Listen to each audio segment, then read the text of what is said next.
Good afternoon. So this assignment requires that you do 2 color studies. The paper that you're going to use is watercolor paper.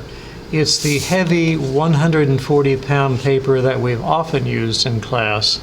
And you know we use it in combination with water-based Crayola markers.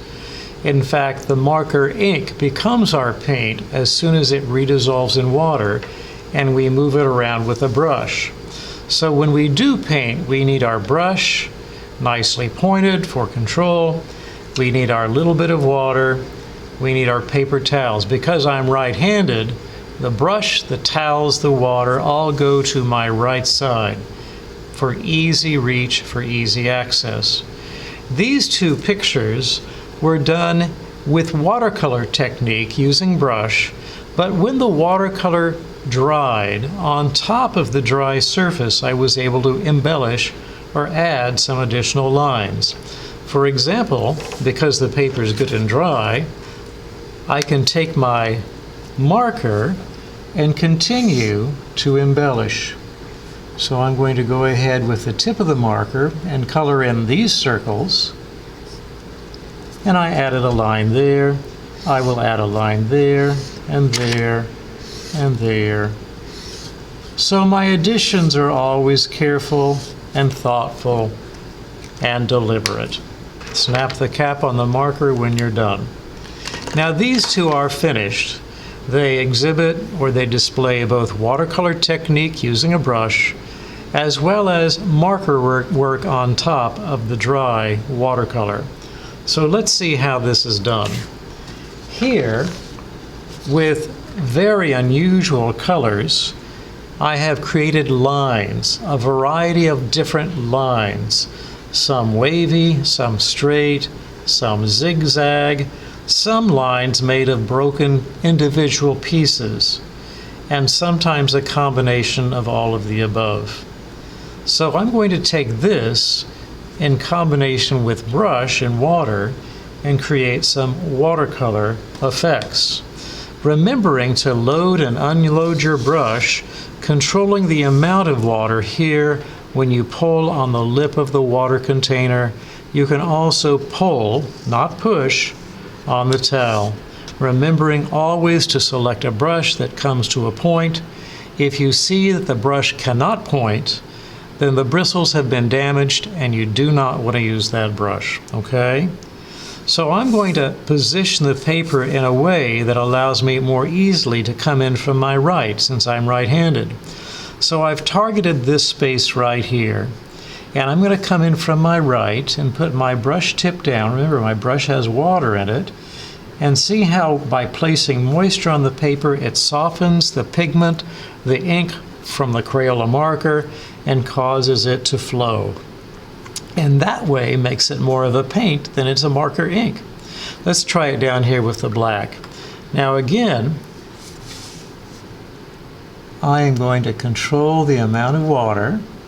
You can see I'm putting just a little bit of extra water down to dissolve that sharp edge, make it flow outwards, but only as far as I place the clean water, and in that way it stops. You can always wash your brush with a couple of swishes in the water, and again learning to pull the brush gently against the lip or the towel to unload it, and also to dry it. Because I want to work in this area now, I'm going to change the direction of the paper.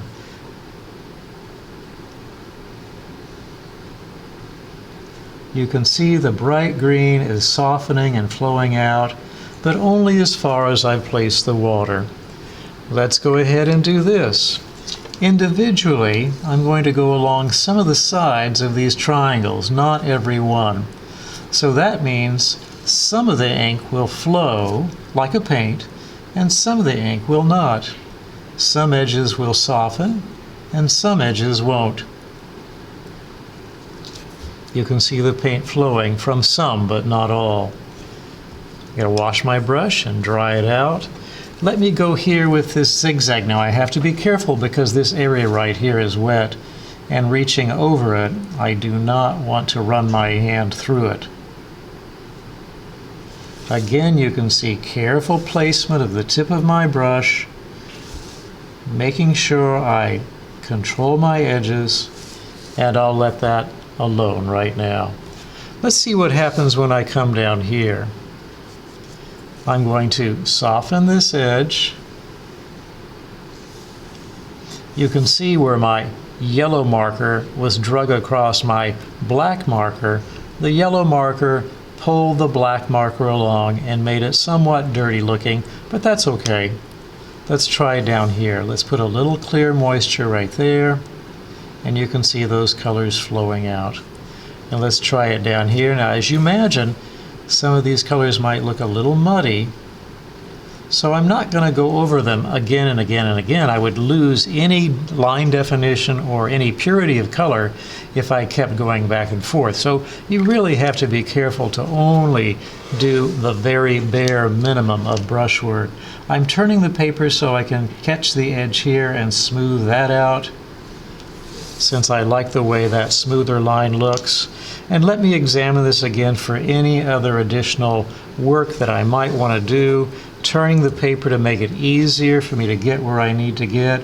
I'm going to go back here, I think, and dissolve very carefully, because it's such a tiny line, this black line back with some clean water behind it, so the pigment, the color, flows only in one direction. The color will not flow unless there's moisture for it to flow into. Now, I would let that dry before I went back on top with additional marker lines in order to add some embellishment, some more decoration to the surface. So this is not complete, but the watercolor portion could be, although the additional line work that I might add later with various colors of marker is not finished. So let's move that one out of the way. Now, this picture, this color study, was done earlier and hopefully has had a chance to dry. It doesn't take very long for the watercolor to dry.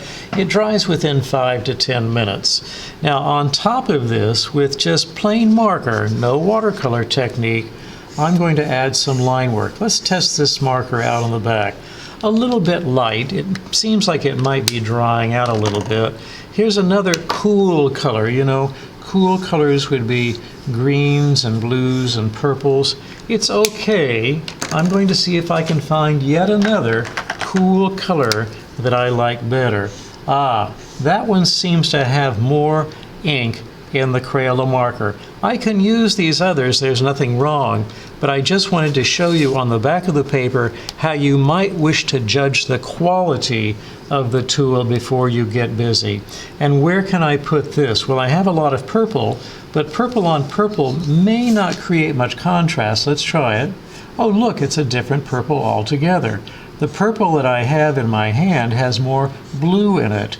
The purple that I used on the watercolor paper using watercolor or using water and brush has more red in it. So there is some contrast there between the bluish purple and the reddish purple. I'm going to use the side of my marker and do a little quick fill, dragging up, dragging up, dragging up. So remembering that the tip of your markers is shaped like a cone, you have a conical tip, you can turn the tip any way you want to in order to get a thin line, like I'm getting right now, or a medium line or a fatter line. So you just have to manage the tip. Don't press hard because we don't want to smash the tip. That's our ability to control if we have that sharp point, so we don't want to smash that. And I might go back into some of these and just do a quick fill on some of them. You notice sometimes I am a little more cautious and experimental in my marks. I test one out, see if I like it.